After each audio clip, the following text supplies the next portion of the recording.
तो नमस्कार सभी का आज के मॉर्निंग रिचुअल्स में स्वागत है। और आज हम प्यारे से मेडिटेशन के साथ आज की शुरुआत करते हैं।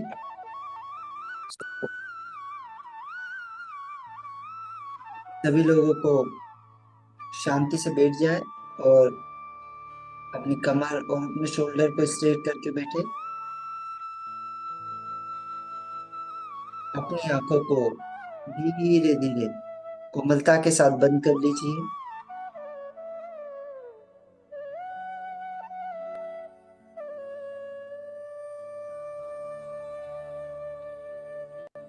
और अपना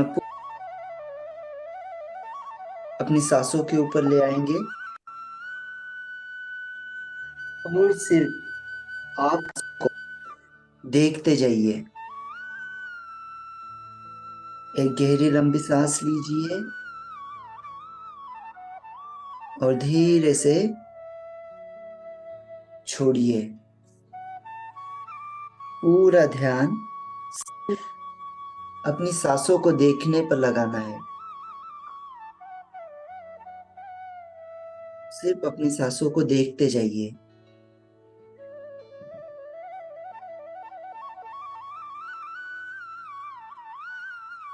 इतनी लंबी, इतनी गहरी आपकी सांसें हैं।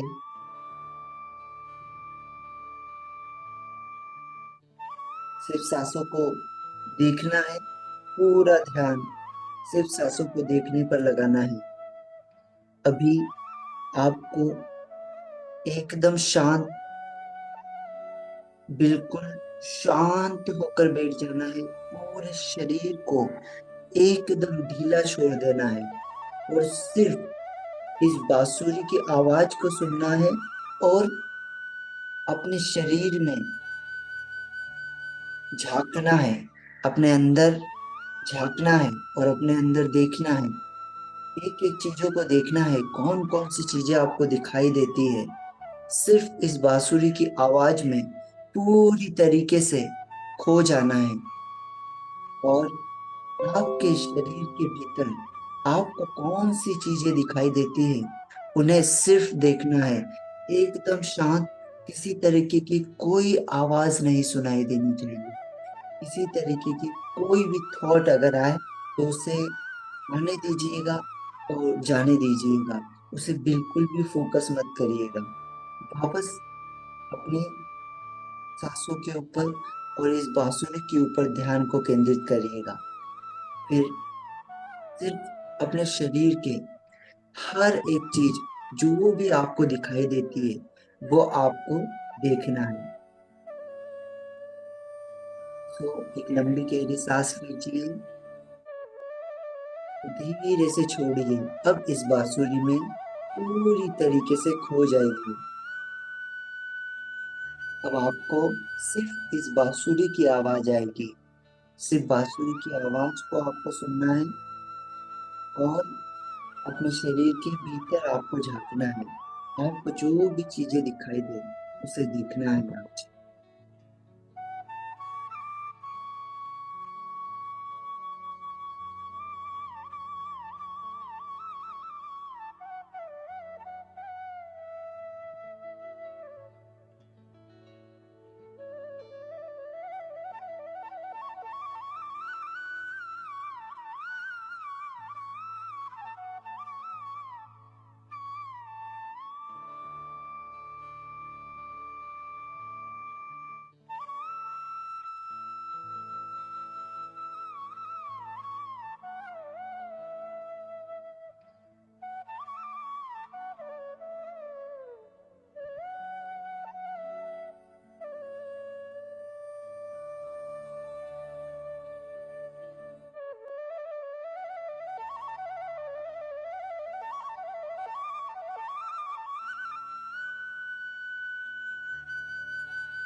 देखते जाइए, अपने भीतर झांकिए, आपको क्या दिखाई देता है।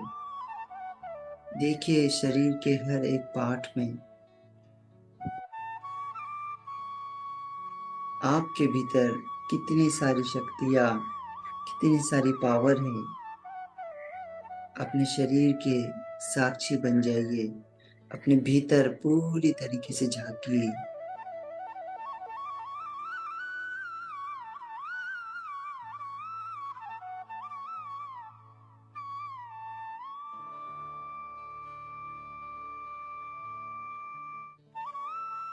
देखते जाइए अपने भीतर।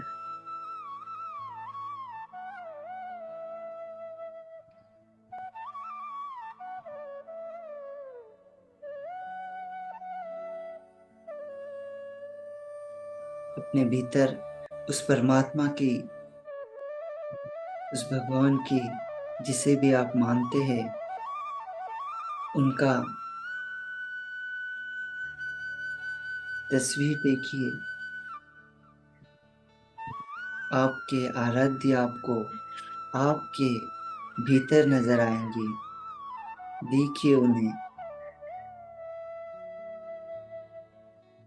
हम बाहरी दुनिया में सब कुछ देखते हैं।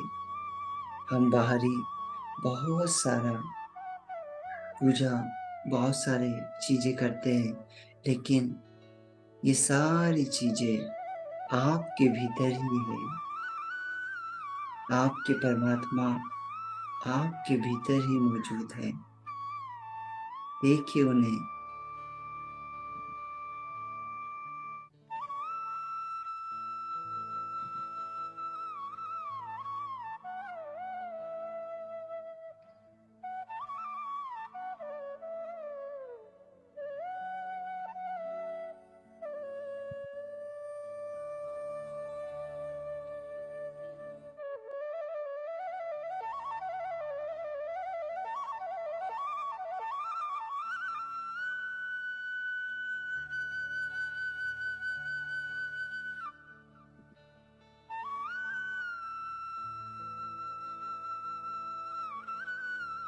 देखते जाइए उन्हें।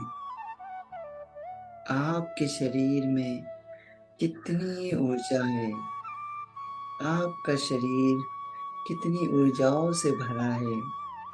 देखते जाइए अपने शरीर को, अपने भीतर झांकिए और उन सारी शक्तियों को अपने भीतर देखिए। जो हम बाहरी दुनिया में देखते हैं, वो सारी शक्तियाँ आपके भीतर ही मौजूद है।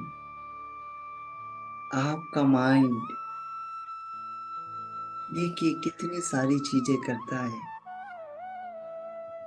और हम बाहरी दुनिया में खोजते रहते हैं, लेकिन ये सारी चीजें हमारे भीतर मौजूद है। झांकिए अपने भीतर। देखिए आपके भीतर आपको कौन सी चीजें दिखाई देती है। उन्हें देखते रहिए।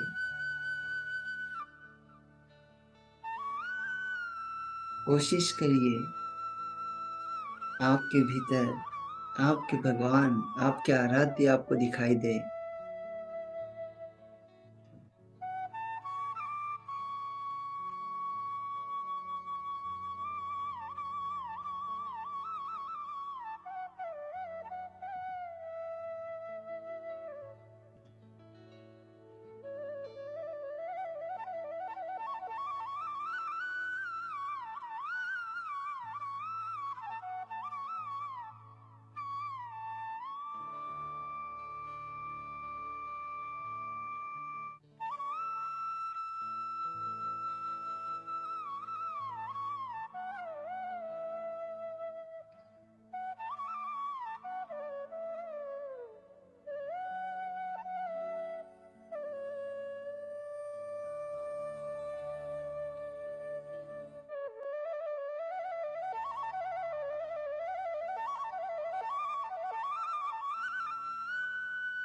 उतरने दीजिए इस बांसुरी की आवाज आवाज को, अपने अंदर तक जाने दीजिए।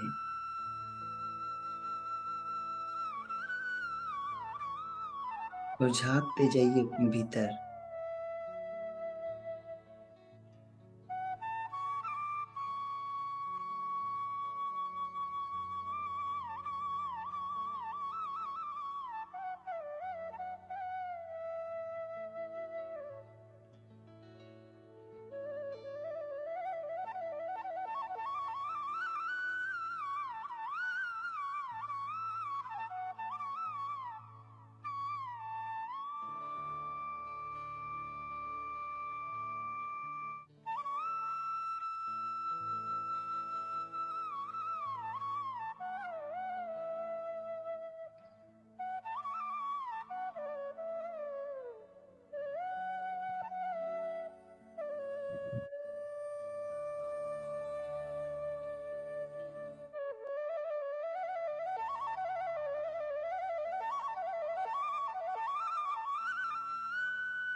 देखते जाइए अपने भीतर।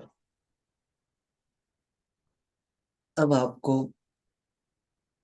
एकदम शांत और सिर्फ अपने आप को देखते जाना है, आपकी सांसों को देखना है। एकदम शांत हो जाइए और सिर्फ अपनी सांसों को ऊपर पूरी तरीके से ध्यान को केंद्रित कर लीजिए। किसी भी तरीके से किसी भी आवाज को हमें नहीं सुनना है। अगर किसी तरीके की थॉट हमारे दिमाग में आते हैं, कोई आवाज हमें सुनाई देती है, तो उसे सुनकर वापस निकाल देना है और फिर से अपने ध्यान को अपनी सांसों के ऊपर ले आना है। पूरा ध्यान सिर्फ अपनी सांसों के ऊपर। एकदम शांत, चारों तरफ एकदम शांति ही शांति है। अपनी सांसों को देखते जाइए। इसको अपने नाक के द्वारा अंदर लीजिए, अपने मुंह से होते हुए पूरे शरीर में फैलने दीजिए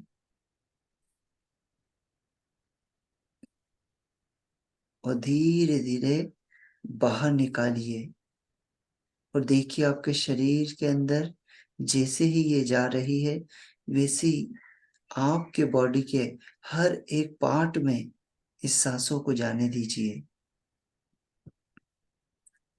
एकदम शांत, रिलैक्स और सिर्फ आपकी सांसों को देखना है। ये ध्यान बुद्ध का ध्यान है। इसे आनापानसति ध्यान कहा जाता है। ये आपके भीतर अपने आप को दिखाने वाला है। इसी वजह से केवल अपनी सांसों को देखते जाइए, सिर्फ और सिर्फ सांसों के ऊपर पूरा ध्यान रखिए। किसी भी तरह की कोई भी थॉट आते हैं, उन्हें आने दीजिए और जाने दीजिए।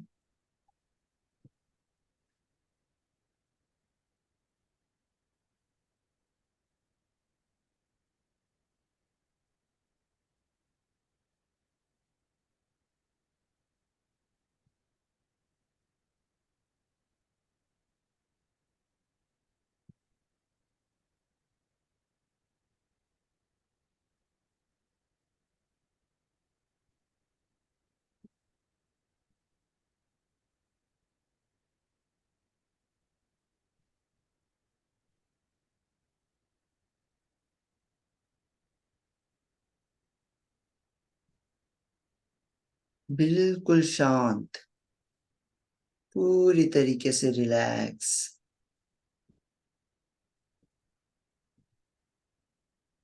एकदम रिलैक्स। सिर्फ अपनी सांसों को देखना है। सिर्फ अपनी सांसों के ऊपर ध्यान केंद्रित करना है।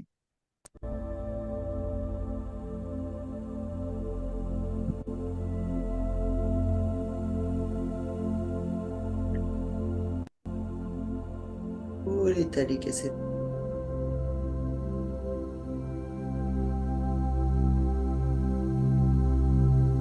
और अपने भीतर अपनी सांसों को जाने दीजिए। आपकी सांसें और आप झांकिए अपने अंदर।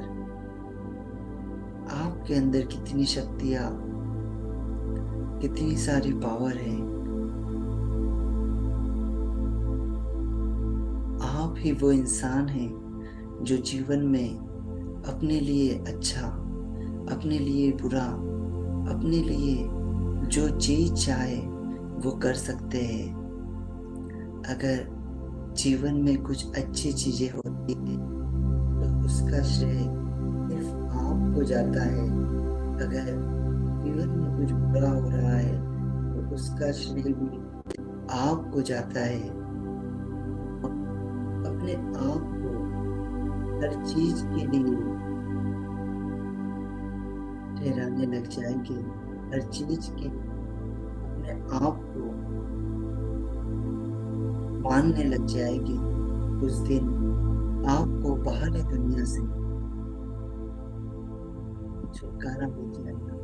उस दिन आप किसी और को किसी भी कारण के लिए दोष नहीं दोगे। आप समझ जाओगे इस दुनिया में जो कुछ भी होता है वो केवल और केवल आपके कारण होता है।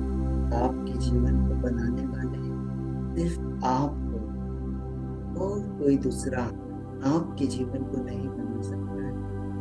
कोई दूसरा सिर्फ आपको मार्ग दिखा सकता है, सिर्फ आपको रास्ता दिखा सकता है। उस पर चलना और जीवन में समृद्धि पाना, जीवन में जो कुछ भी पाना है वो केवल आप कर सकते हो। कोई दूसरा आपके जीवन में कभी इंटरफेयर नहीं कर सकता है जब तक आप नहीं चाहो। कोई दूसरा आपको दुखी नहीं कर सकता है जब तक आप ना चाहो। कोई व्यक्ति आपके ऊपर कभी राज नहीं कर सकता जब तक आप न चाहो। हम अपने आप को कमजोर मान लेते हैं। हम अपने आप को हर चीजों के लिए दूसरों के ऊपर हम दोष देते हैं। और आज हम समझ चुके हैं कि हर छोटी से छोटी चीज जो हमारे जीवन में आती है, जो हमारे जीवन में होती है, उन सब के पीछे केवल हम हैं, केवल हमारा हाथ। अगर कुछ अच्छा है तो इसमें भी आपका हाथ है। अगर कुछ बुरा है तो भी इसमें आपका हाथ है। सिर्फ अपने आप को खोजिए। बाहर दुनिया में खोजने की आपको कभी जरूरत ही नहीं पड़ेगी। सिर्फ अपने भीतर खोजिए, अपने आप को खोजते रहिए। बाहरी दुनिया तो सिर्फ आईना है आपके भीतर का। आपके जीवन में जो कुछ भी होता है वो आपकी आंतरिक दुनिया से ही होता है। आपकी आंतरिक दुनिया आपकी बाहरी दुनिया का निर्माण करती है। आपकी आंतरिक दुनिया में जो कुछ भी चीजें चलती हैं, जो भी थॉट आते हैं, जो चीजों को आप सोचते हैं, जिन चीजों को आप पढ़ते हैं, इन चीजों के लिए आप काम करते हैं, जो आपके आंतरिक दुनिया में आता है। बाहरी दुनिया तो केवल उसका एक स्वरूप है, वही आपके बाहरी दुनिया में प्रकट होता है। अगर आपका किसी काम में मन नहीं लगता है, मतलब आपके शरीर के भीतर बहुत सारी ऐसी चीजें चल रही है, आपके माइंड में बहुत सारी ऐसी चीजें चल रही है जो आपको बाहरी दुनिया में कंसंट्रेशन नहीं कर रही है। इसीलिए सिर्फ हमें अपनी आंतरिक दुनिया को सुधारना है। बाहरी दुनिया तो सिर्फ आंतरिक दुनिया का आईना है, वो ऑटोमेटिकली सुधरती जाएगी। आज के बाद हम जान चुके हैं कि हमारा आंतरिक स्वरूप ही हमारा बाहरी स्वरूप है। हम अंदर से जितने खुश होंगे उतने ही हम बाहर दिखेंगे। हम अंदर से जितने कॉन्फिडेंस होंगे उतने ही कॉन्फिडेंट हम बाहर दिखेंगे। अंदर से जितने बीमार हम होंगे उतने ही बाहर से हम बीमार होंगे।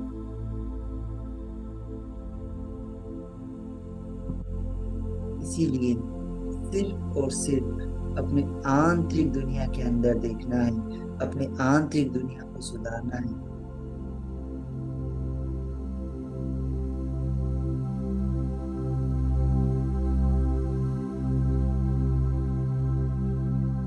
देखते जाइए अपने आंतरिक दुनिया को।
तेरा साइंस प्रोजेक्ट है और ऊपर से स्कॉलरशिप।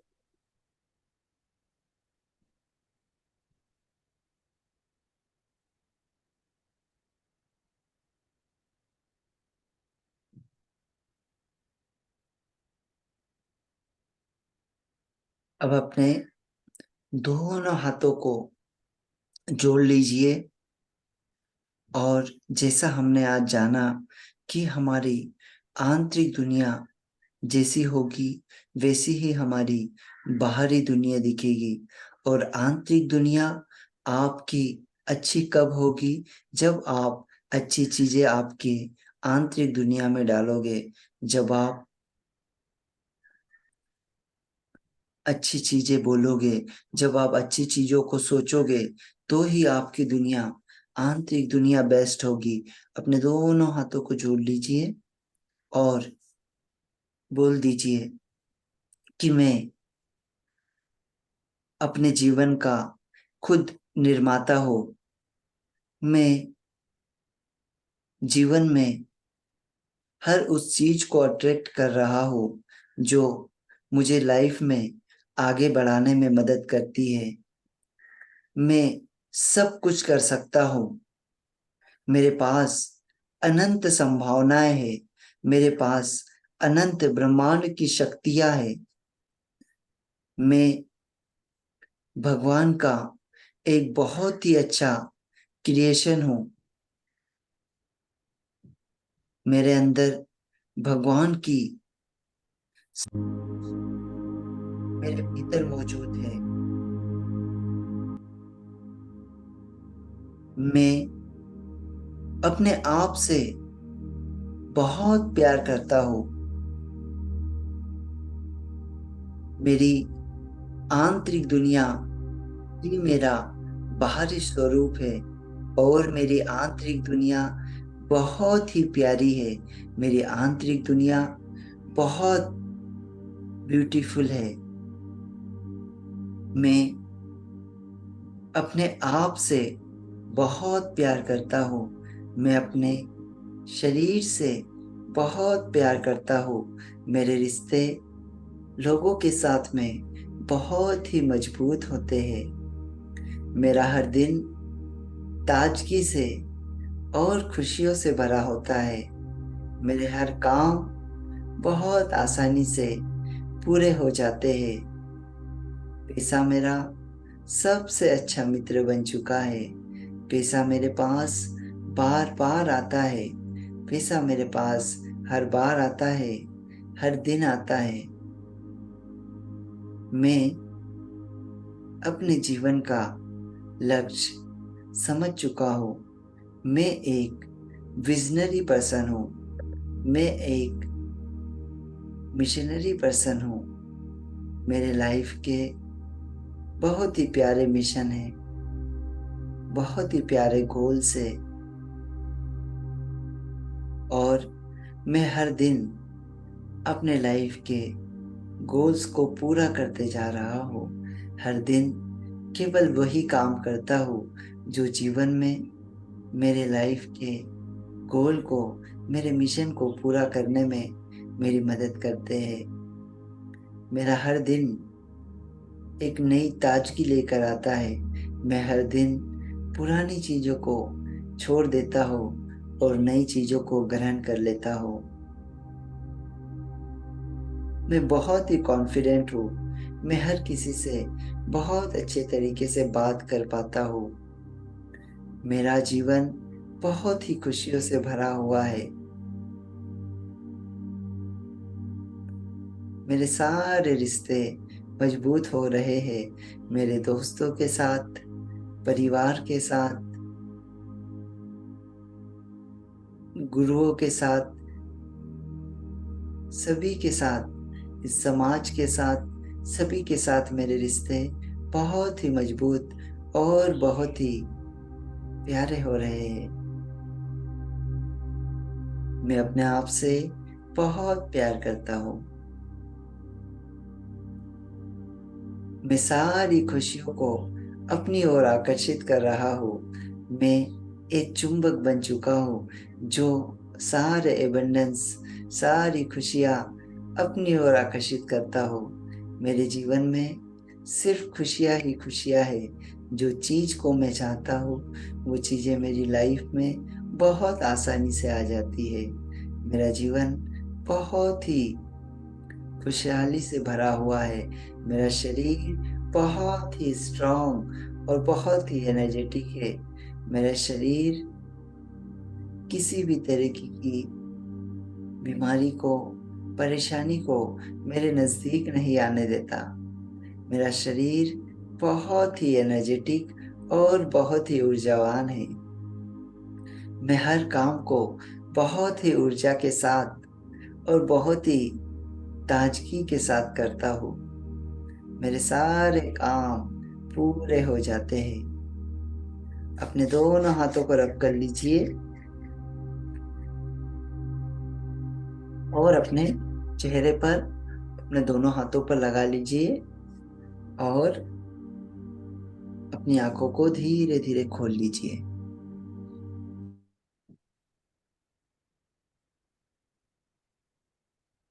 चलिए, सो एक छोटी सी कहानी आप लोगों को, कहानी मीन्स एक छोटी सी सच्चाई आप लोगों को मैं बताना चाहूंगा। सभी लोग अपना कैमरा ऑन कर लेंगे तो बेस्ट होगा। Thank you ma'am, thank you. चलिए अगर कैमरा ऑन कर लोगे सो मैं थोड़ा सा आप लोगों से भी इंटरेक्ट करूंगा, तो आप लोग उस चीज को रिलेट कर पाएंगे आपके जीवन से। यस। चलिए कुमुद सर का ही कैमरा ऑन है अभी, तो बाकी लोगों का नहीं है। चलिए कुमुद सर से ही बात कर लेते हैं।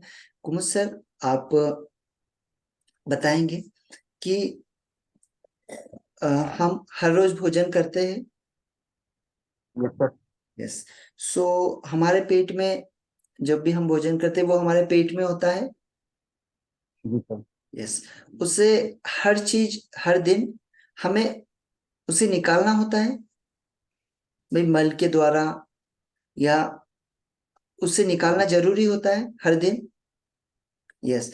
अगर उस चीज को हम नहीं निकालेंगे, हम खाते ही जाएंगे, डेली हम खाते जाएंगे, लेकिन वो हमारे शरीर से निष्कासित नहीं होगा, तो क्या होगा?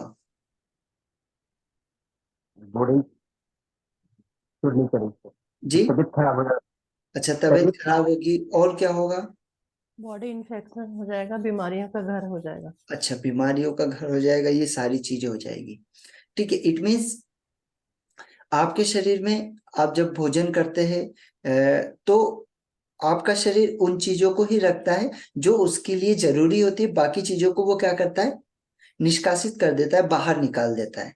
ठीक है। और हर दिन ये करना जरूरी होता है। क्यों? क्योंकि अगर आप हर दिन नहीं करोगे, हर दिन अगर ये चीजें नहीं होगी, तो आपका शरीर खराब हो जाएगा, आपका शरीर एक बीमारी का घर बन जाएगा, और आपको बहुत सारी परेशानी होने लगेगी।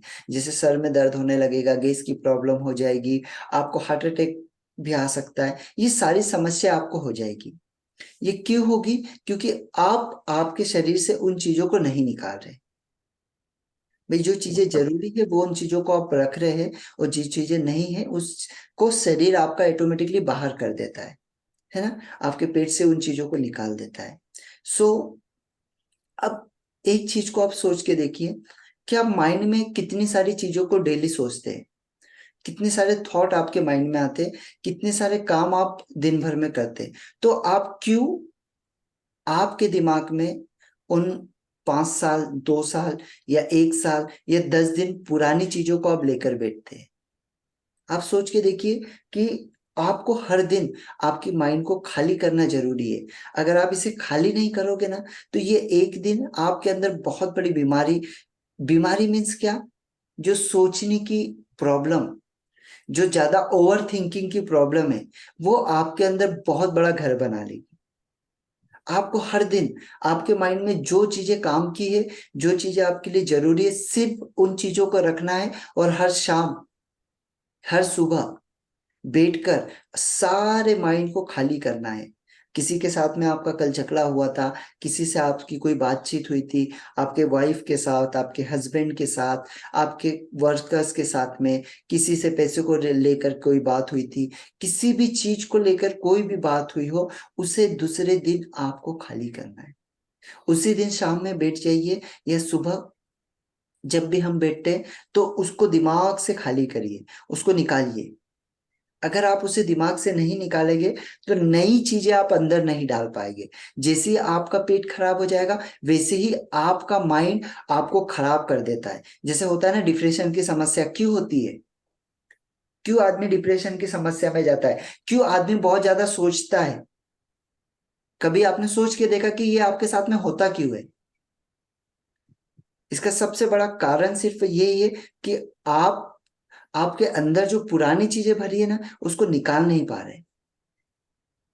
और जब तक आप उसे नहीं निकालोगे, आप नई चीजों को अपने अंदर नहीं ले पाओगे, और आपका माइंड नई चीजों को अगर नहीं लेगा, तो आपका पुराना जीवन जैसा चल रहा है वैसे ही जीवन चलेगा। आप धीरे धीरे डिप्रेशन में जाते जाएंगे, धीरे धीरे परेशानियों से घिरते जाएंगे, धीरे धीरे ओवर थिंकिंग करते जाएंगे, और जो आप आपकी बाहरी दुनिया में डालते जाएंगे, जितनी चीजें आपकी आंतरिक दुनिया में डली हुई है, जितनी चीजें डली हुई है, यकीन मानिए वही आपका बाहरी स्वरूप पूरा बाहर निकलते आएगा हर दिन।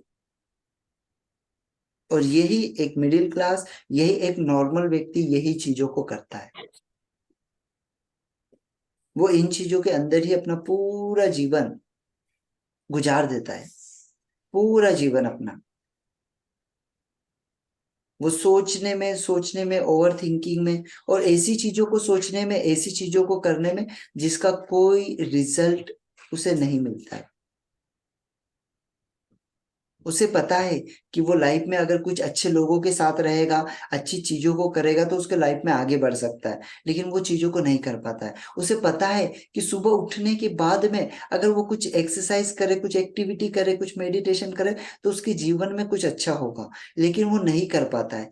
क्यों? क्योंकि उसका आंतरिक स्वरूप वो बदलना नहीं चाहता, उसकी पुरानी चीजों को वो बदलना नहीं चाहता। और जब तक वो पुरानी चीजों को बाहर नहीं निकालेगा, नई चीजों को अंदर नहीं डाल पाएगा। जैसे आपको कुछ टेक्निक्स मैंने बताई थी कि कभी आपको ऐसी परेशानी हो, कभी ऐसा प्रॉब्लम हो, तो अकेले में केवल बैठ जाइए, ऐसी जगह चले जाइए जहां पर कोई ना हो, मोबाइल वगैरह सब बंद कर दीजिए, 1-2 घंटे के लिए बिल्कुल बंद कर दीजिए। ऐसी जगह चले जाइए जहां पर कोई ना हो, एकदम शांति, और वहां पर बैठकर अपने आप से बातें करिए। आपको हर प्रॉब्लम का सॉल्यूशन मिलेगा। हर प्रॉब्लम का जीवन की ऐसी कोई चीज नहीं है जिसका आपको सॉल्यूशन बाहर ढूंढने को मिले। वो सारा का सारा सॉल्यूशन अंदर ही है आपके। आप करके देखिए एक बार, आपको समझ में आएगा। किसी से आपका बहुत ज्यादा झगड़ा हो गया या कुछ प्रॉब्लम आ गई, पैसे की प्रॉब्लम है, जो भी प्रॉब्लम है, जाइए अकेले में, बैठिए, सब कुछ बंद कर दीजिए, शांत एकदम ऐसी जगह पर जाइए जहाँ पे एकदम शांति हो, और सिर्फ अपने आप से बातें करिए, सिर्फ अपने आप से। और पूछ के देखिए कि आपके जीवन में ये क्यों हो रहा है। आपको उसका सॉल्यूशन 101% मिलेगा ही मिलेगा। ऐसा हो ही नहीं सकता कि उसका सॉल्यूशन आपको ना मिले। ये कभी नहीं हो सकता ऐसा कि आपको सॉल्यूशन ना मिले उस चीज का। लेकिन हम क्या करते हैं ना, अभी हम अपने आप को कभी समय ही नहीं देते, हम अपने आप से कभी बातें ही नहीं करते, हम अपने आप से कभी पूछते ही नहीं है। हम बाहरी दुनिया में घूमते रहते हैं, बस घूमते रहते हैं। किसी ने बोला ये कर लो, ठीक है, किसी ने बोला ये कर लो, किसी ने बोला वो कर लो, लेकिन ये सारी चीजें आपके अंदर है, सारी चीजें आपके अंदर है। और ये आपके पूरे शरीर में जितने चक्र होते हैं ना, ये पूरे चक्रों के ऊपर ही सारी की सारी ये क्रियाएं होती है। जैसे हमारी नाड़ियां, आपको पता है, जो नाड़ियां होती है, ये नाड़ियां नहीं होती हमारी, ठीक है, ये नाड़ियां नहीं, नाड़ियां तो हमारे अंदर अनविजुअल होती है, ठीक है। जिसे 3 प्रकार की नाड़ियां, कभी समय मिलेगा तो उसके ऊपर भी कभी बात करूंगा मैं। ईड़ा, पिंगला और सुषुम्ना, ये 3 तरह की नाड़ियां होती है। और ये 3 तरह की नाड़ियां ही पूरी तरीके से आपके जीवन को कंट्रोल करती है, आपके जीवन में बहुत सारी चीजों को लाती है, और जो चीजें जीवन में नहीं है उन उन चीजों को भी लाने में मदद करती है। और जो चीजें हो रही है उसमें भी इनका बहुत बड़ा हाथ होता है, क्योंकि यही सारी नाड़ियां आपके माइंड तक है, आपके शरीर के हर एक भाग में ये नाड़ियों का वो है। और जब आप आपके माइंड से सोचते हैं, आप जो चीजों के लिए, जो भी चीजों के लिए सोचते हैं, उसी चीजों से आपका रिएक्शन होता है। आप सोच के देखिए। कुमार सर, आप मुझे बताइए कि आपके बाहरी जीवन में क्या चल रहा है। आप कभी सोच के देखिए। आपने सिंपल सा एक चीज, एक क्वेश्चन मैं आपसे पूछूंगा कि आप कौन सी लैंग्वेज बोलते हैं? हिंदी सर। हिंदी भाषा बोलते हैं? ओके। आप मराठी भाषा बोलते हैं? नहीं सर, नहीं, क्यों नहीं बोल पाते? जानकारी नहीं। अच्छा, जानकारी नहीं, चलो ठीक है। हिंदी भाषा की कैसे आपको जानकारी है? बचपन से सर। अच्छा, बचपन से आपने सुना है, आपके मम्मी पापा ने, इन्होंने आपके सामने बोला, इसी वजह से आपकी वो भाषा बन चुकी है और वही चीज आपके दिमाग से निकलती है, ठीक है। हिंदी आपकी बहुत अच्छी है। Sir, yes. अभी देखो, सिंपली आप उसको कनेक्ट करके देखना, मैं आपको कनेक्ट करवाऊंगा। हिंदी के अंदर आप, अगर आपको जीवन में आगे बढ़ना है, अगर किसी चीज को करना है, तो उसके लिए किस चीज की जरूरत पड़ती है? अगर कोई भी काम आपको करना है, जैसे मैंने बोला कि आपको ये बुक पढ़ना है और आपको एक टारगेट दिया गया, तो उसको आप के मतलब उसको करने के लिए कौन सी चीज की आपको जरूरत पड़ेगी? इच्छा मन। मन की। ओके, और चलो ठीक है, आपका मन हो गया, आपने मन से सोच लिया आपको करना है। और जो जी, फीलिंग सर। फीलिंग। यस, आपके अंदर फीलिंग आना चाहिए। यस, और अंदर से चाहत कर, मतलब साहस, कर, करने की इच्छा पूरी। इच्छा। ठीक है, अब एक चीज को समझना, इच्छा, साहस, मन। ठीक है, अब ये जितने भी शब्द आपने बोले, इन शब्दों को कहीं ना कहीं आपने पढ़ा है, कहीं ना कहीं आपने सुना है, तो ही आपके माइंड से ये शब्द निकल रहे। सर, इसमें से एक भी शब्द ऐसा नहीं है जो आपने कभी पढ़ा ना हो, कभी आपने कभी सुना ना हो।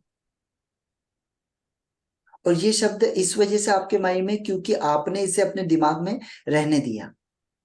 तो वैसे ही हमारे माइंड में हम जिन चीजों को डाल रहे हैं, और वही चीजें हमारे दिमाग में स्टोर है। इट मीन जिन चीजों को हम पढ़ रहे हैं, जिन चीजों के लिए हम काम कर रहे हैं ना, उसके बाहरी दुनिया, उसके बाद आपके अंदर से कुछ अलग निकल ही नहीं सकता, हो ही नहीं सकता, 1% भी नहीं हो सकता। एक भी चीज, मतलब एक इतना सा शब्द भी वो नहीं निकल सकता। आपने डेडिकेशन स्टार्टिंग में क्यों नहीं बोला? आपने स्टार्टिंग में डेडिकेशन क्यों नहीं बोला? आपने दृढ़ संकल्प क्यों नहीं बोला? क्योंकि वो आपके दिमाग में तो है, लेकिन वो उस लेवल पे नहीं है। आपने उस लेवल पे, आपके माइंड में वो नहीं है, इसी वजह से वो शब्द आपके दिमाग से जल्दी नहीं निकले। आपके दिमाग से वो शब्द, वही शब्द क्यों निकले? क्योंकि आपने आपके अंदर उन्हें बसा के रखा हुआ है।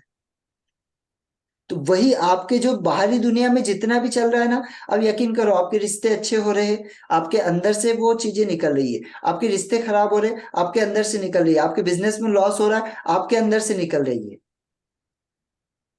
आपके अंदर से जो चीजें निकल रही, वही आप बाहरी दुनिया के अंदर कर रहे हो। आप किसी चीज को अगर आप सेलिंग करते हो, आप नहीं बेच पा रहे हो, इट मीन्स आप अंदर से ही नहीं बेच पा रहे हो, तभी आप बाहर की दुनिया में नहीं बेच पा रहे हो। आप अंदर से ही कॉन्फिडेंट नहीं हो, तभी आप बाहर की दुनिया में नहीं कर पा रहे हो। जब तक आप अंदर से कॉन्फिडेंट नहीं होगे, आपके ग्राहकों से आप अच्छे तरीके से डील नहीं कर पा रहे हो, इट मीन्स आप अंदर ही अच्छे तरीके से अपने आप से डील नहीं कर पा रहे हो। इसी वजह से आप आपके ग्राहकों से डील नहीं कर पा रहे।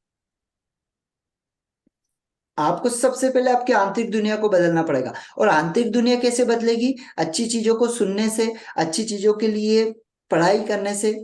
आप 10 घंटा काम मत करिए, आप 12 घंटा काम मत करिए, सिर्फ 3 घंटा काम करिए, और ऐसा काम करिए जिससे आपको रिजल्ट मिले।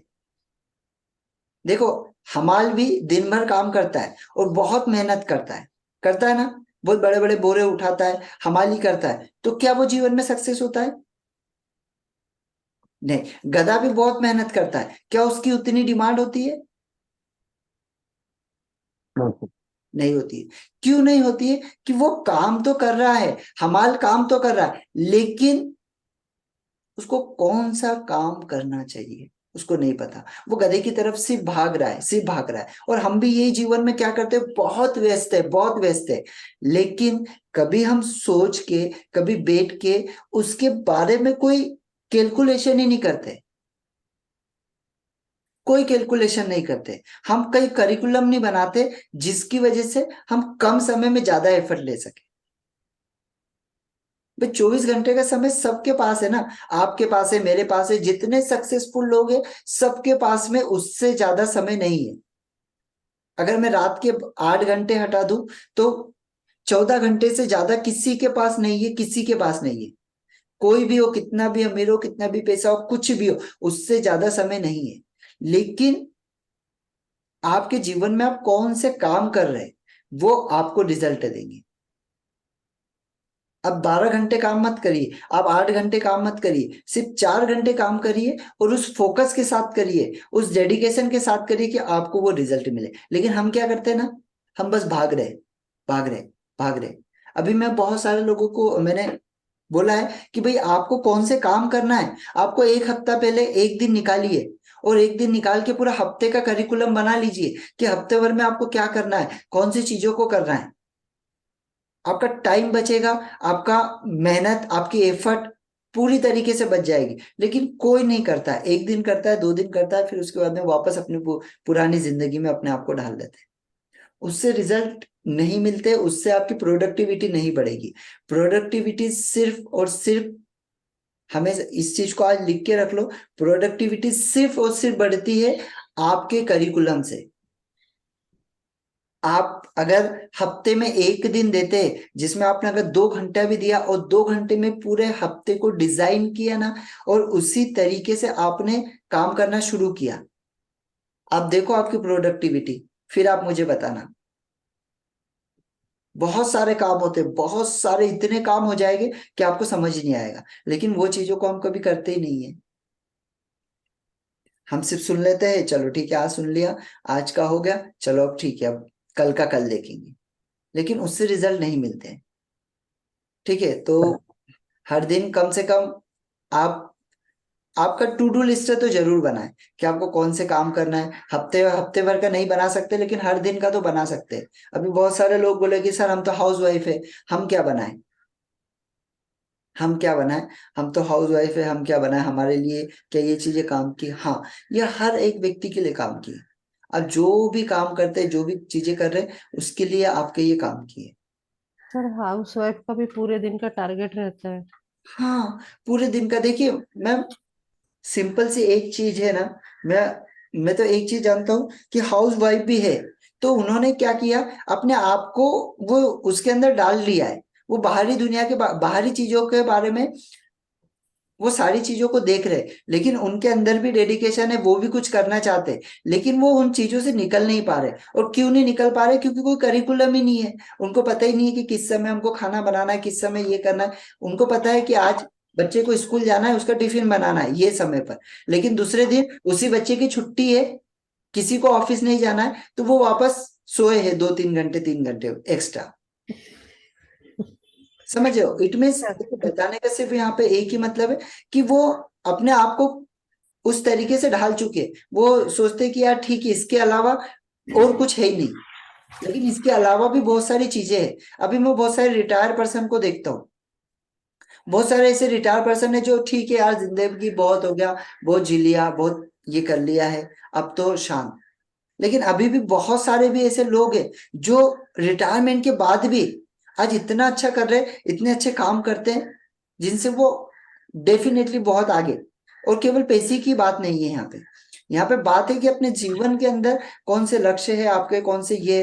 क्योंकि बहुत सारे लोग, लेडीजों का स्पेशल मैंने देखा है कि शादी के पहले इनके बहुत सारे सपने होते हैं और बहुत सारी चीजें होती है, लेकिन शादी के बाद में इनके सारे सपने खत्म।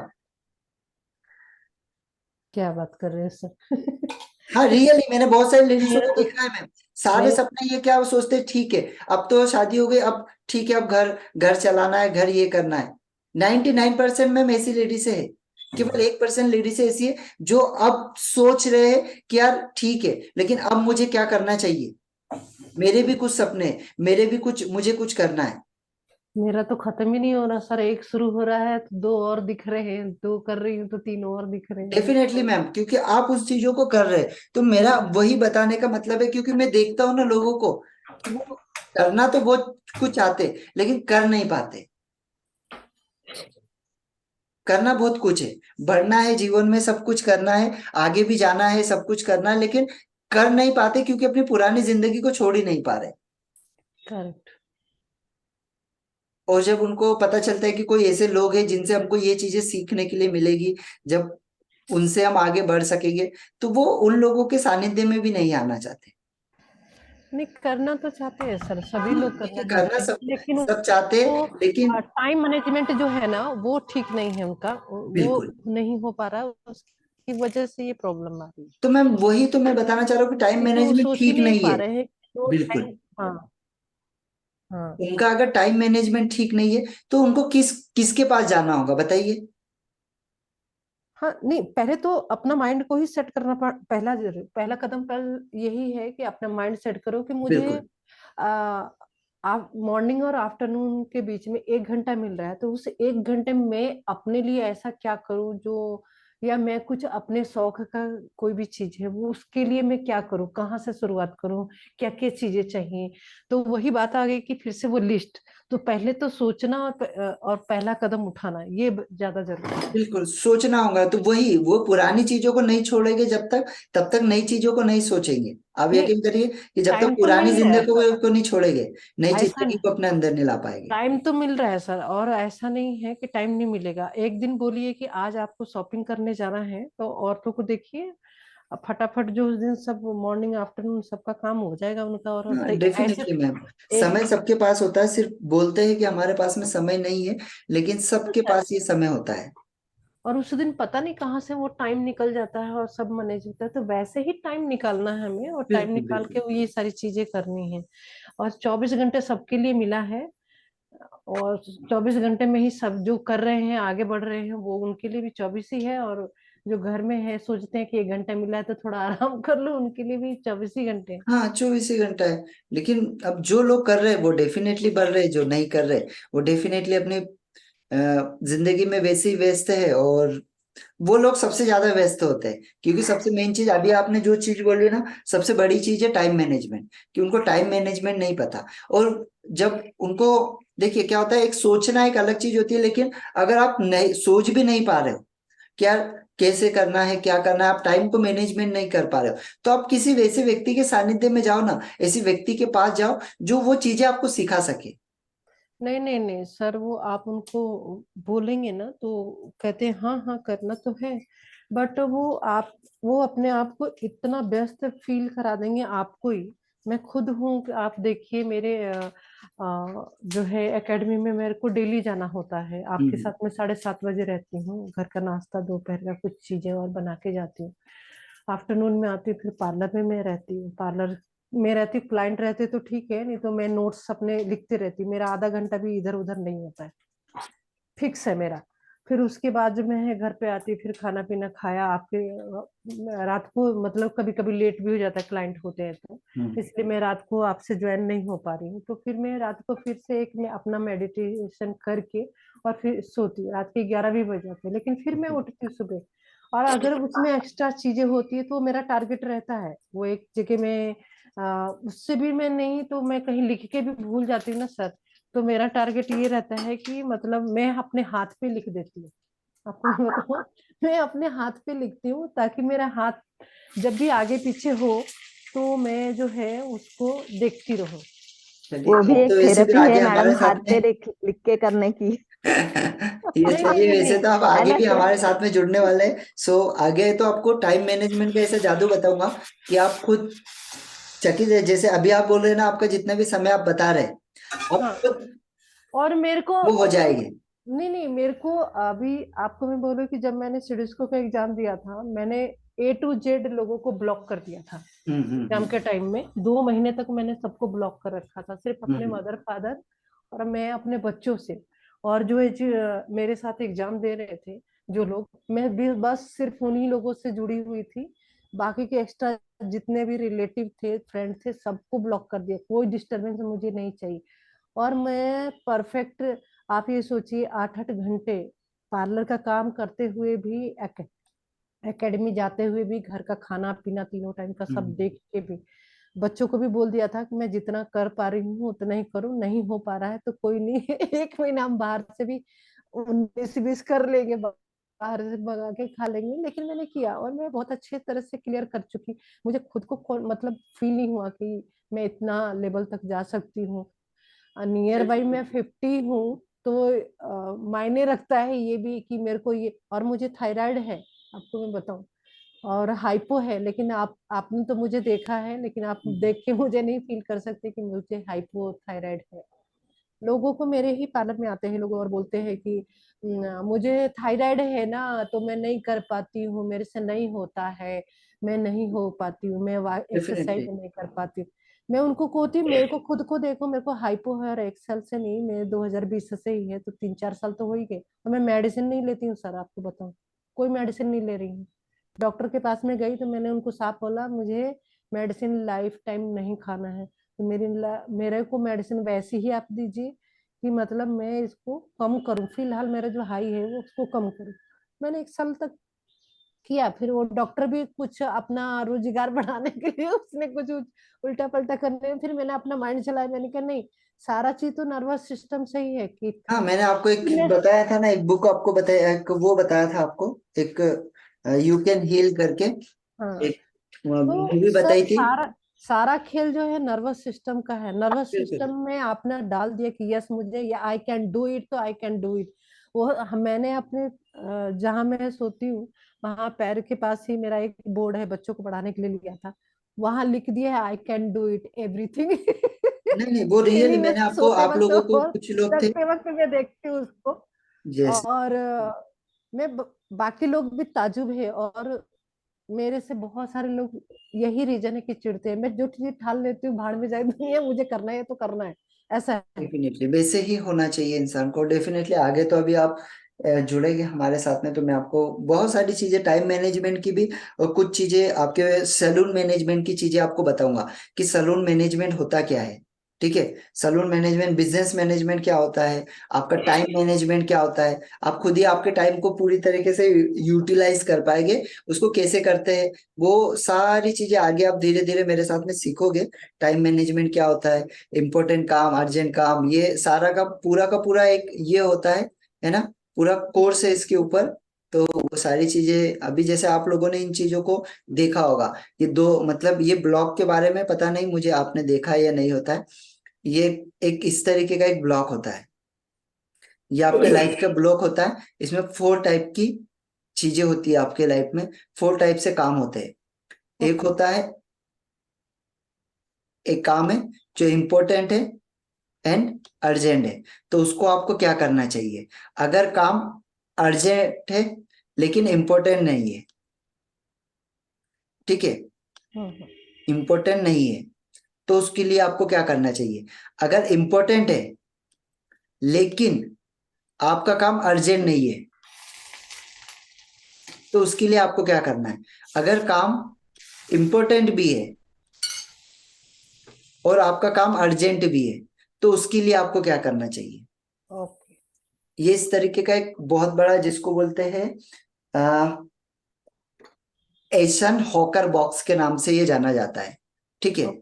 तो ये आपको बताऊंगा आगे, ये अभी इसके अंदर तो नहीं बता पाऊंगा मैं आपको, क्योंकि बहुत बड़ा चैप्टर है ये। तो जब हमारे साथ में आगे आएंगे ट्रेन द ट्रेनर, इसमें जब भी मैं अपना वो बड़ा लॉन्च करूंगा, तो उसमें आपको सारी चीजें, मैनेजमेंट की चीजें भी आपको बताऊंगा। ये सारा टाइम मैनेजमेंट क्या होता है, ये मतलब ओवरऑल बहुत सारी चीजें उसके अंदर होती है कि हम अपने बिजनेस के लिए किस तरीके से बिजनेस को आगे बढ़ा सकते हैं। एवरीथिंग उसके अंदर बहुत सारी चीजें कवर अप करते हैं। चलिए, सो अभी थोड़ा सा व्यायाम कर लेते हैं, थोड़ा सा ओके। अनुलोम विलोम कर लेते हैं, क्योंकि काफी समय हमारा भी लग गया इसमें। चलिए। नहीं नहीं, ये भी जरूरी था सर, डिस्कस कर रहे हैं तभी समझ। बिल्कुल बिल्कुल मैम, जरूरी। और सभी लोगों को देखो, मैंने तो आप सभी लोगों को यहाँ पर अथॉरिटी दे के रखी कि आप सभी लोग हर दिन कुछ ना कुछ एक चीजों को सुनाएं। लेकिन देखो काफी सारे लोग होते हैं, आप होते हैं, कुमुद मैम, कुमुद सर होते हैं, वर्षा मैम होते हैं, वर्षा मैम बोलते हैं अधिकतर, आप बोलते हो, और कुमुद सर, बाकी लोग तो नहीं बोलते। लेकिन देखिए क्या होता है, जब तक आप बोलोगे नहीं ना, तब तक आपका कॉन्फिडेंस, आपकी वो चीजें नहीं झलकेगी। ठीक है। पर्दे के पीछे बैठना एक अलग चीज है, भीड़ में बैठ के कमेंट करना बहुत अच्छी चीज है, लेकिन जब आप सामने जाके कोई चीजों को करते हैं ना, तब जाके आपको रियल एहसास होता है। जैसे मैंने कहा कि बुक आइए, बुक को पढ़िए, आपको मैं यहाँ पे मौका देता हूँ, 5 मिनट आप, कम से कम 5 मिनट कोई कहानी सुनाइए, कोई ये करिए, तो उसके अंदर मैं आपके लिए बहुत अच्छी चीजों को ये कर सकता हूँ कि आपके कॉन्फिडेंस को, आपको कहाँ पर बूस्ट होना है, कहाँ पर आप स्पीड बोल रहे हैं, कहाँ पे आप स्लो बोल रहे हैं, कहाँ पे आपको कौन सी चीजों को ये करना चाहिए। तो मैं उस चीजों के लिए आपको गाइड कब कर सकता हूँ, जब आप खुद एफर्ट लेंगे। और अगर आप एफर्ट नहीं लेंगे, तो मैं उस चीजों के लिए मैं अपनी एनर्जी को क्यों ये करूंगा। मैं अपनी एनर्जी को उन चीजों, उन लोगों के ऊपर लगाऊंगा जो अपने आप को एफर्ट लेने के लिए तैयार है। मैंने आप सभी लोगों को एक चीज बोला है कि आप लोग आइए, 5 मिनट की कोई कहानी सुनाइए, कोई ऐसा थॉट आपका रखिए यहाँ पर, जिससे कि आप अपने आप को खोल पाए। पर नहीं डेफिनेटली आप करके देखिए ना, क्योंकि उषा मैम है, उषा मैम खुद ही बताएंगे। कि उससे उनका कितना फायदा हुआ। तो आप करके तो देखिए, 30 दिन करके देखिए एक बार। एक छोटी सी कहानी बस बोलिए, कहानी, सिर्फ कहानी, 30 दिन के अंदर आपके अंदर बदलाव देखना आप। और नहीं नहीं आए जब आप मुझे बोलना। मैंने कोरोना में एक ही चीज सीखी कि उस टाइम तो बैठे हुए थे ना सब, रोजी रोजगार हाँ सब जी, ठप हाँ था, जी। आगे क्या होगा कुछ हो वो भी नहीं था। उस टाइम यही सीखा कि ये फील किया मैंने दिल से कि मैंने सबके लिए किया, रिलेटिव के लिए किया, बच्चों के लिए किया, हस्बैंड के लिए किया, लेकिन मैंने अपने लिए क्या किया।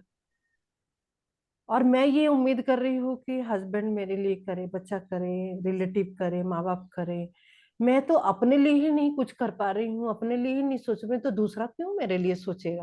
ये बिल्कुल, मेरे डेफिनेटली। दिमाग में ये आया, तो तब से मेरा दिमाग जो है ना बहुत ही ये करना है वो करना है, पूरे दिन बिजी ही रहती हूँ। और चलिए। ऑनलाइन मेरी क्लासेस जो है आपके साथ 3 चल रही है, एक सलोन उसका मैनेजमेंट का चल रहा है, ओबेसिटी मैनेजमेंट, एक 2 ऑफलाइन क्लासेस चल रही। तो मैं टू मच बिजी रहती। सच बात यही है सर, मैं नहीं आपकी टू डू लिस्ट जो है वो पेपर पे लिख के नहीं बना सकती। माइंड में मेरा फिक्स रहता है कि ये आज फिक्स है और कल ये निपटाना है, यहाँ कॉल करना है। वो भूलने का चांसेस रहता है, तो हाथ पे लिख लेती हूँ, काम करते करते लिख लेती हूँ। चलिए, बहुत बढ़िया। लेकिन आप आगे जुड़िए, आगे देखिए, आपके पास में अभी आपका जितना भी टाइम है ना, उतना टाइम कितना बेहतर तरीके से मैनेज होगा, और कितना टाइम आप निकाल पाएंगे, आप देख पाएंगे आगे, आप रिलेट कर पाएंगे। चलिए, अभी हम अनुलोम विलोम करते हैं। और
अब गहरी सांस लेंगे और अपने मुंह के द्वारा छोड़ेंगे।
अब अपने पेट को पूरी तरीके से अंदर की ओर लेंगे,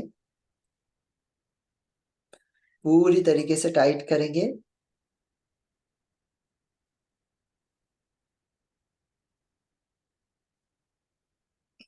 एंड रिलैक्स। अगेन फिर से पेट को पूरी तरीके से अंदर लेके टाइट करेंगे और धीरे से छोड़ेंगे।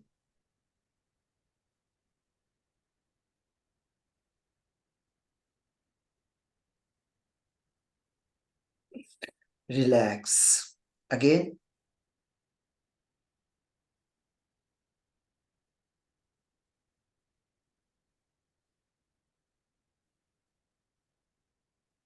रिलैक्स। मैम आप बुक पढ़ना चाहेंगे?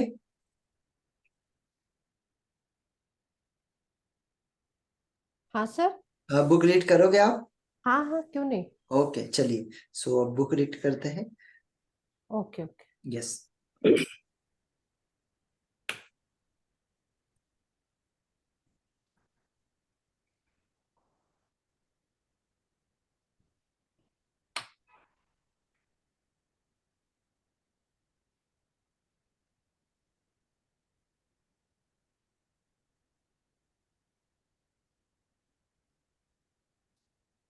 एक मिनट सर, मैं चश्मा थोड़ा लगाती हूँ।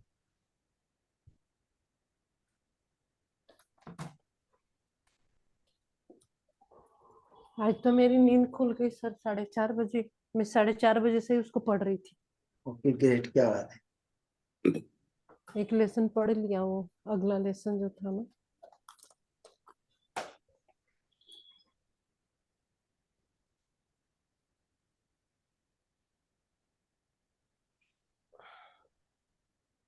हाँ अगला लेसन है हमारा, तो अगले लेसन को।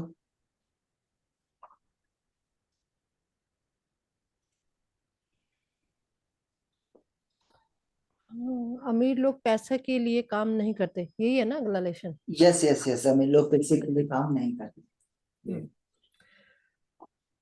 9 साल की उम्र में रॉबर्ट कियोसो और उनके बचपन के मित्र को एक सहपाठी के बीच हाउस पर इसलिए आमंत्रित नहीं किया गया क्योंकि वे एक समृद्ध स्कूल में पढ़ने वाले गरीब बच्चे थे। यही है ना सर, कहीं ऐसे तो नहीं गलत पढ़ रहे? नहीं, ये तो पढ़ लिया था हमने सर। ये पढ़ लिया था, मैं आपको बताता हूँ कहाँ से आपको पढ़ना है। आर्थिक साक्षरता क्यों सिखाएं, ये वाला था ना। अ, हमारा अगला जो चैप्टर है सेकेंड वाला, सबक 2, पैसे की समझ क्यों सिखाई सिखाई जानी चाहिए। ओके अगला हमारा सबक 2 है, पैसे की समझ क्यों सिखाई जानी चाहिए। ओके। मेरे उसमें लिखा है आर्थिक साक्षरता क्यों सिखाएं, ऐसा लिखा है। अच्छा ठीक है, सबक 2 है ना। हाँ, सबक 2। अध्याय 3। अध्याय भी 2 ही है मेरा। अच्छा ठीक है, पैसे की समझ क्यों सिखाई जानी चाहिए। हाँ। ओके चलिए। 1990 में माइक ने अपने पिता का साम्राज्य संभाल लिया और वास्तव में वह अपने डैडी से भी अच्छा काम कर रहा था। हम एक दूसरे से साल में 1-2 बार गोल्फ कोर्स पर ही मिलते। वह और उसकी पत्नी इतने अमीर हैं जितना आप कल्पना भी नहीं कर सकते।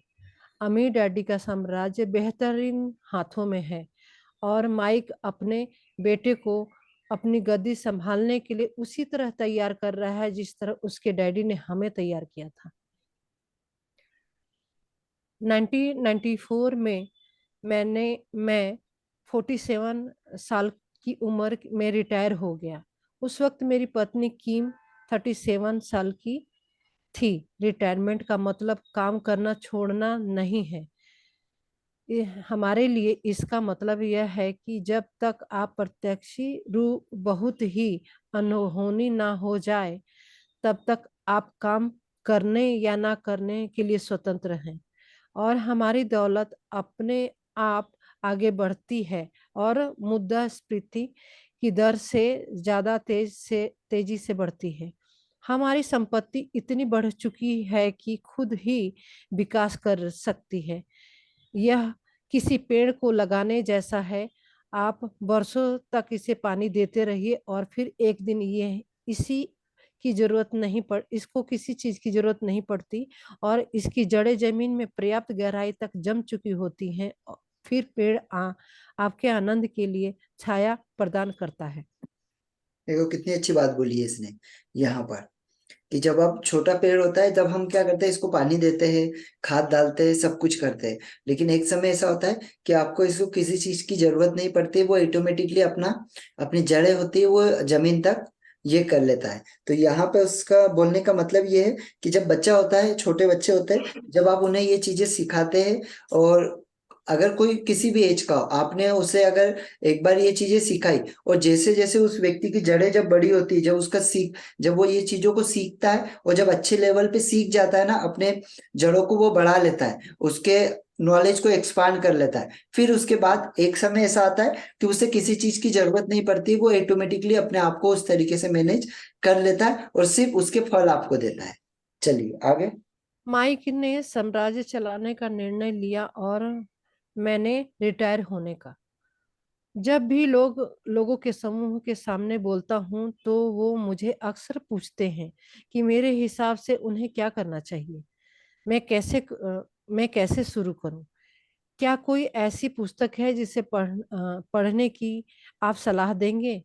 मुझे अपने बच्चों को तैयार करने के लिए क्या करना चाहिए? कामयाबी का रहस्य क्या है? मैं लाखों करोड़ों कैसे कमा सकता हूँ? जब भी मैं इसमें से कोई सवाल सुनता हूँ तो मुझे नीचे दी गई गई कहानियां याद आती हैं। ये भी पढ़ना है सर। हाँ। सबसे अमीर व्यवसाय 1923 में हमारे सबसे महान नेताओं और अमीर व्यवसायियों का समूह शिकागो के एड एज वाटर बीच में मिली। उन उनके बीच चार्ल्स सवक थे, जो सबसे बड़ी स्वतंत्र स्टील कंपनी की मुखिया थे।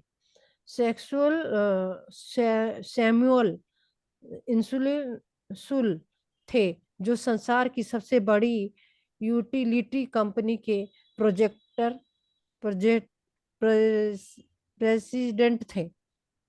सॉरी। हार्ड हार्ड हॉब्सन थे, जो सबसे बड़ी गैस कंपनी के मुखिया थे। आयुष क्रूज थे, जो उस वक्त विश्व की सबसे बड़ी कंपनी में से एक इंटरनेशनल मैच कंपनी के प्रेसिडेंट थे। लियोन फ्रीजर थे, जो bank of international centre settlement के प्रेसिडेंट थे। रिच विटिन थे, जो न्यूयॉर्क स्टॉक एक्सचेंज में प्रेसिडेंट थे। आर्थर कॉटन और जेसन लिवरमोर थे, जो शेयर बाजार में दो दिग्गज साहसी खिलाड़ी थे। अल्बर्ट पॉल थे, जो राष्ट्रपति हार्डिन के कैबिनेट मंत्री थे। 25 साल बाद इनमें से 9 दिग्गजों के जीवन का अंत इस तरह हुआ। शाबस 5 साल बाद उधारी के पैसे से जिंदगी जी रहे थे और कंगाली में मरे। इंसुलिन विदेश भूमि पर गरीबों की हालत की दिग्गज हुए, और क्रूज और कॉटन भी दिवालिये मरे। हॉब्सन पागल हो गए। विक्टिन और अल्बर्ट फॉल, जो जेल में रहकर रिहा कर दिए गए, और फ्रेजर एंड लिवरमोर ने आत्महत्या कर ली। मुझे नहीं लगता कि कोई भी ठीक ठाक बात बता सकता है कि इन लोगों के साथ दरअसल हुआ क्या, लेकिन हम अनुमान लगा सकते हैं कि आप 1923 पर गौर किया जाए तो उनका दिमाग उनको दिख जाएगा कि 1929 की शेयर बाजार में भारी गिरावट और मंदी का ठीक पहले का समय था। मुझे लगता है कि इन दोनों घटनाओं के बीच के लोगों के जीवन में भारी असर पड़ा होगा। मुद्दे की बात यह है कि ये लोग जिस युग में जी रहे थे, आज हम उससे ज्यादा बड़े तीव्र परिवर्तन के दौर में जी रहे हैं।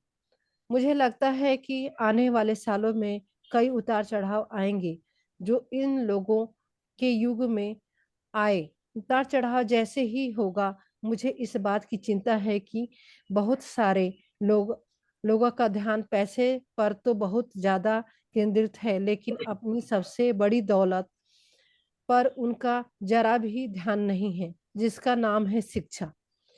यदि लोग लचीले बने और खुला दिमाग रखें तो सीखने के लिए तैयार हो और कठोर परिवर्तन के बावजूद ज्यादा अमीर बनेंगे। अगर वे सोचते हैं कि वे पैसा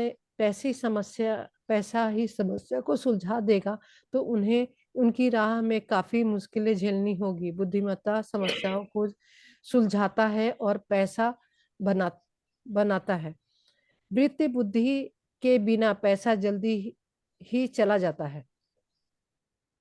मतलब समझदारी नहीं है तो पैसा आएगा तो, लेकिन मुश्किलें यहाँ पड़ेंगी पे तो उन्होंने बहुत अच्छी लड़के बात और की समस्या। ये देखो, ये इतने सारे जो लोग थे, इतने सारे लोगों ने बहुत पैसा कमाया, बहुत ये कि हुआ, लेकिन इनका सारा पैसा एक समय ऐसा है कि सभी लोग गरीबी में जी पाए, सभी लोगों का पैसा गायब हो गया।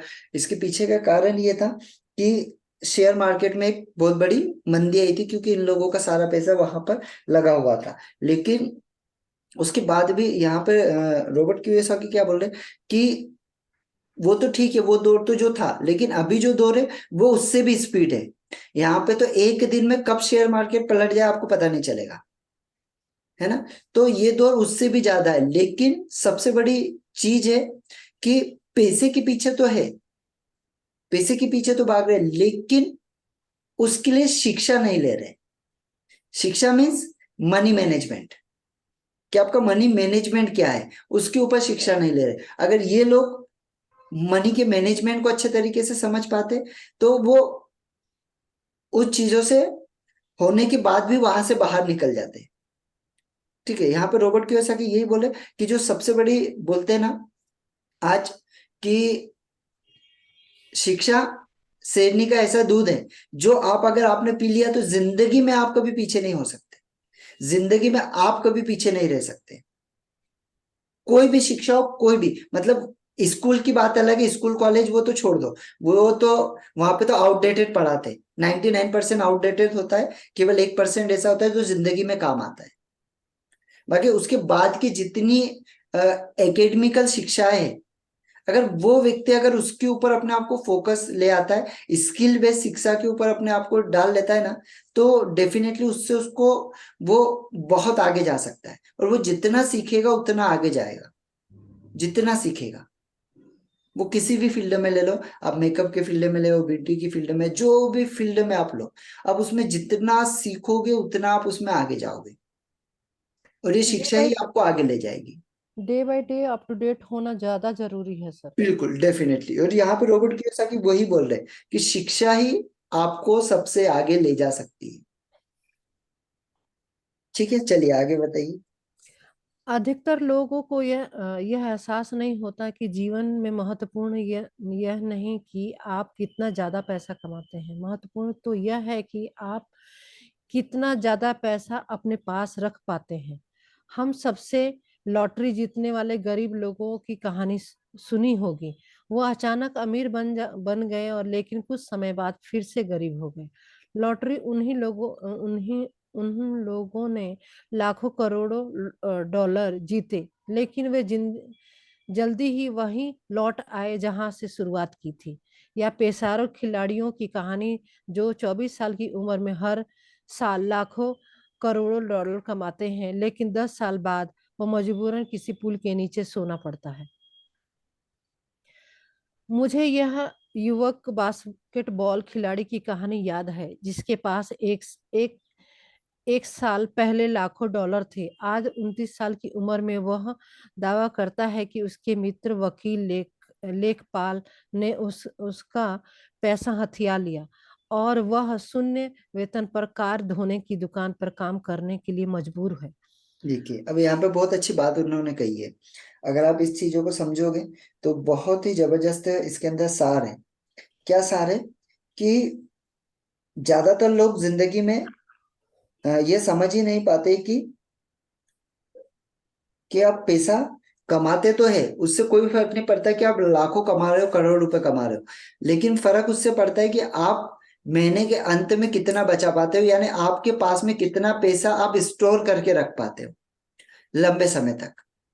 ठीक है, और इसका सबसे बड़ा उदाहरण ये है कि एक एक्सरसाइज करके देखिएगा कि जिन्होंने 10 साल पहले 15 साल पहले जिन लोगों की लॉटरी खुली थी, आप उनको देखिए, सर्च करिए, उसमें से 99% लोग वापस गरीब हो गए।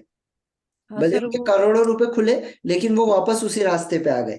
जैसे एथलीट का उन्होंने उदाहरण दिया कि 24 साल की उम्र में एथलीट करोड़ों रुपए कमा लेता है अगर वो बचपन से मेहनत करता है, लेकिन वो पैसों को संभाल नहीं पाता, वापस उसी रास्ते पे आ जाता है, गरीबी में आ जाता है। क्यों? क्योंकि वो पैसे के मैनेजमेंट को नहीं समझ पाता है, और पैसे के मैनेजमेंट को अगर नहीं समझ पाएगा तो वापस वो अपने रास्ते पे आ ही जाएगा। कितना भी करोड़ों रुपए दे दो, बोलते हैं ना, एक गरीब को अगर आपने करोड़ रुपए दे दिया, बोला ले भाई इसको देख ले, तो वो सबसे पहले क्या खरीदेगा? सबसे पहले ऐशो आराम की लाइबिलिटी से चीज, खरीदेगा, ऐशो आराम की लाइबिलिटी चीज से खरीदेगा वो, और वो वापस उसी रास्ते में 2 से 4 साल 5 साल के बाद आ जाएगा।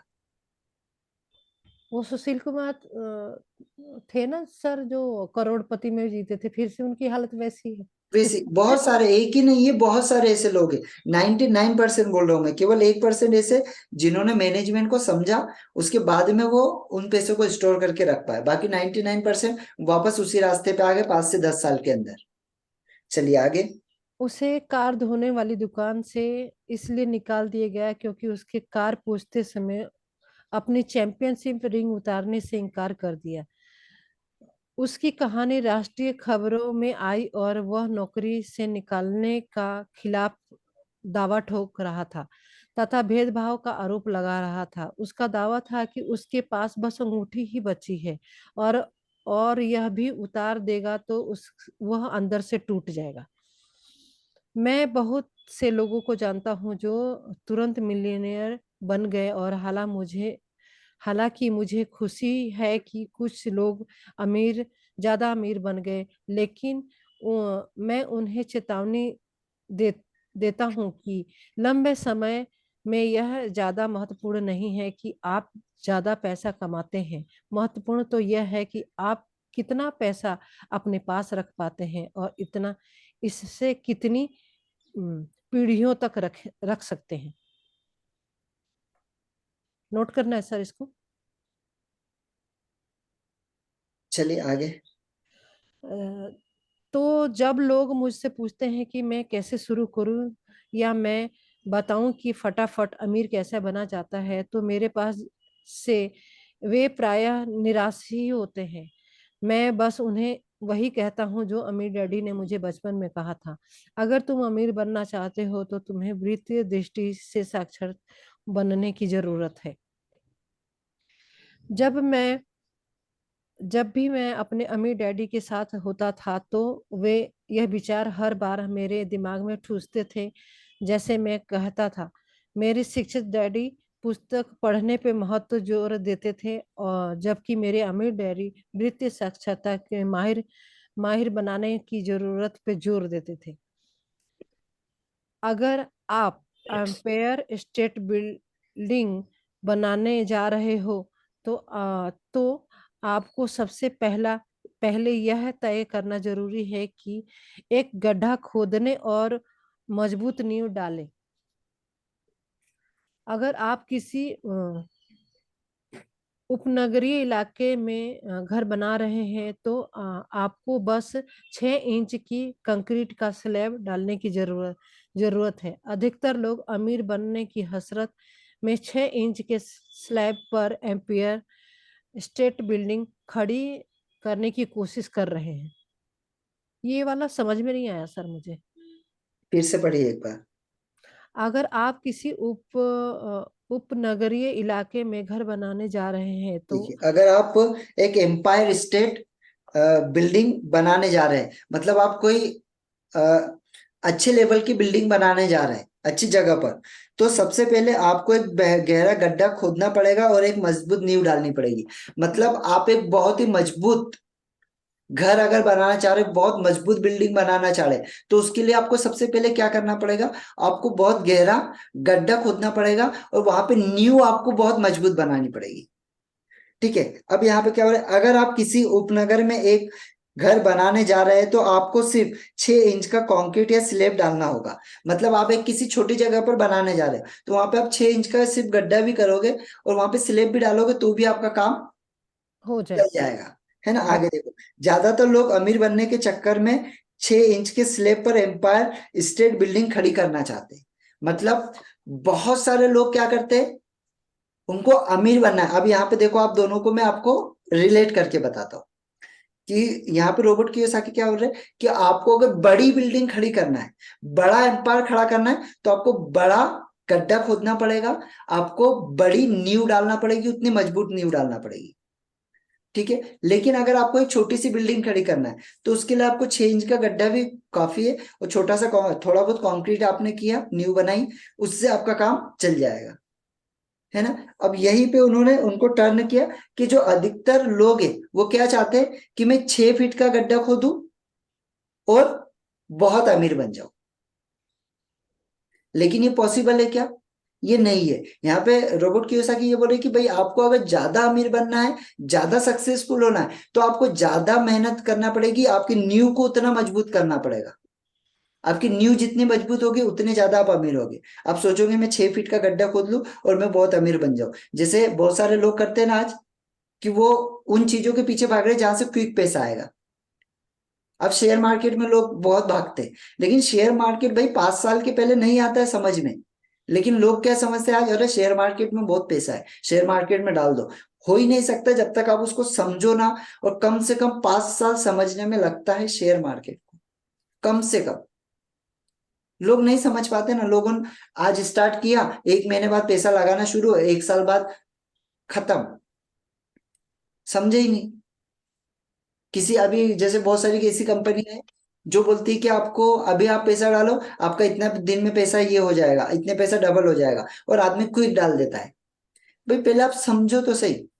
और कभी ऐसा हो ही नहीं सकता जब तक आप उसको पूरी गहराई और मजबूती के साथ में आपके मैनेजमेंट को नहीं करोगे, तब तक आप एक अच्छा एम्पायर नहीं खड़ा कर सकते। यही यहाँ पे रोबोट कियोसाकी बोल रहे हैं। चलिए आगे। हमारा स्कूल तंत्र कृषि युग में बना था और आज भी बिना नींव नींव वाले मकान में यकीन करता है। कच्चा फर्श अभी भी फैशन में है। इसलिए जब बच्चे स्कूल कॉलेज से निकलते हैं तो उनके पास लगभग कोई वित्तीय नींव नहीं होती। एक दिन उपनगरीय मकान में जब उन्हें रात को नींद नहीं आती और वे अमेरिकी सपने को देखते हुए गहरे कर्ज में डूब जाते हैं, तो वे फैसला करते हैं कि पैसे की जो समस्या है उनके सामने खड़ी है, वह उनका जवाब फटाफट अमीर बनने का कोई तरीका खोजना है। इमारत बनने लगती है और यह तेजी से ऊपर जाती है और जल्दी ही एम्पायर स्टेट बिल्डिंग की बजाय हमारे पास उपनगर में झुकी हुई मीनार आ जाती है। उनकी रातों की नींद एक बार फिर से उड़ जाती है। ये भी एक गहराई है कि मतलब वो नींव पर मजबूत नहीं करते हैं, इसलिए आगे चल के वो फिर से झुक जाते हैं और इसका फिर देखो से सबसे उनकी बड़ा नींद उदाहरण, नींद उड़ जाती आपने 1992 का स्कैम देखा होगा, है। सुना है? देखिए मूवी 1992 का, आपने सुना होगा तो। हाँ। अपने इंडिया का सबसे बड़ा स्कैम था ये, सबसे बड़ा। हर्षद मेहता, हाँ। सुनना कभी हर्षद मेहता के बारे में आपने सुना होगा। तो हाँ। वो व्यक्ति कितने क्विक तरीके से आगे बढ़ा था, क्योंकि उसने गलत रास्ते अपनाए थे। ठीक है? इसी वजह से क्विक तरीके से आगे बढ़ना है ना, तो आप बहुत सारे ऐसे काम करोगे जो एथिक्स नहीं है, और अगर वो काम आप करोगे तो डेफिनेटली एक समय बाद नीचे बहुत तेजी से आ जाओगे। चलिए बड़, आगे। बड़े होने के बाद माइक और मैंने मेरे लिए दोनों ही विकल्प संभव थे, लेकिन बचपन में ही हमारी वित्तीय बुनियाद मजबूत बना दी गई थी। अकाउंटिंग संभवतः संसार का सबसे पेचीदा और नीरस विषय है, लेकिन अगर आप लंबे समय तक अमीर बने रहना चाहते हैं तो यह शायद सबसे महत्वपूर्ण विषय है। अमीर डैडी के सामने सवाल यह था कि यह नीरस और जटिल विषय बच्चों को कैसे सिखाया जाए। उन्होंने इसका तोड़ निकाला कि इसे रेखा चित्र के माध्यम से सिखाकर सरल बनाया जाए। मेरे अमीर डैडी ने माइक और मेरे लिए एक मजबूत वित्तीय बुनियाद रखी। चूंकि हम दोनों बच्चे थे, इसलिए उन्होंने हमें सिखाने का एक सरल तरीका निकाला। बरसों तक वे सिर्फ रेखाचित्र खींचते रहे और शब्दों का इस्तेमाल कम करते थे। माइक और मैं सरल रेखाचित्र की मदद से आर्थिक शब्दावली तथा पैसे की आवागमन को समझते थे। हर साल बाद अम्मी डैडी उन रेखाचित्रों के अंक जोड़ना शुरू किया। आज माइक और जटिल और सूक्ष्म अकाउंटिंग विश्लेषण में माहिर हो चुका है, क्योंकि उसे अपना साम्राज्य चलाने के लिए यह करना ही था। मैं उतना जटिल विशेषज्ञ नहीं करता, क्योंकि मेरे साम्राज्य काफी छोटा है। लेकिन हम दोनों की नींव एक सी है। अगले पन्ने में मैं आपको वही सरल चित्रांकित दिखाऊंगा जो माइक के डैडी ने हमारे लिए बनाया था। हालांकि वे बुनियादी है, लेकिन उन रेखाचित्रों को दो लड़कों के मार्गदर्शन के लिए बदौलत ही वे एक ठोस और गहरी नींव पर काफी दौलत बनाने में सफल रहे। चलिए, हेलो, इतना रुके सर कि आगे बढ़े? हाँ बस यही पे एंड करते हैं, फिर कल से नियम 1 पढ़ेंगे, है ना? ठीक है, ठीक है। यस।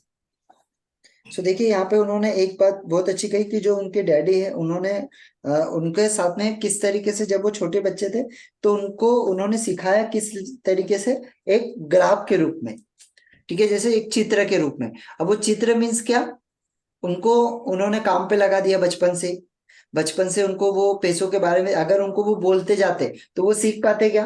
वो नहीं सीख पाते। उन्होंने क्या किया, डायरेक्टली उनको काम पे लगा और फिर उनको सिखाते गए। देखिए, ये मेरे यहाँ पे इतने समय से काम कर रही है, ये लेडीज, जो मार्टिन करके एक लेडीज थी, वो, ये जो हमारा ड्राइवर है वो इतने समय से काम कर रहा है, और देखिए ये हर महीने मेरे पास में पैसे के लिए आते हैं, और हर महीने इनका पेमेंट इतना ही होता है, ज्यादा से ज्यादा इतना बढ़ता है, ज्यादा से ज्यादा ये लेवल पे पहुंच पाते हैं, क्योंकि ये लोग काय के लिए काम कर रहे हैं, पैसे के लिए काम कर रहे हैं।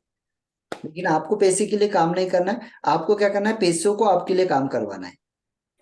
जैसे उन्होंने बुक का काम चालू किया, जैसे उन्होंने छोटा सा सिक्के वगैरह डालने का एक छोटी सी लाइब्रेरी का काम किया, तो वहां से उनको वो शिक्षा मिल गई।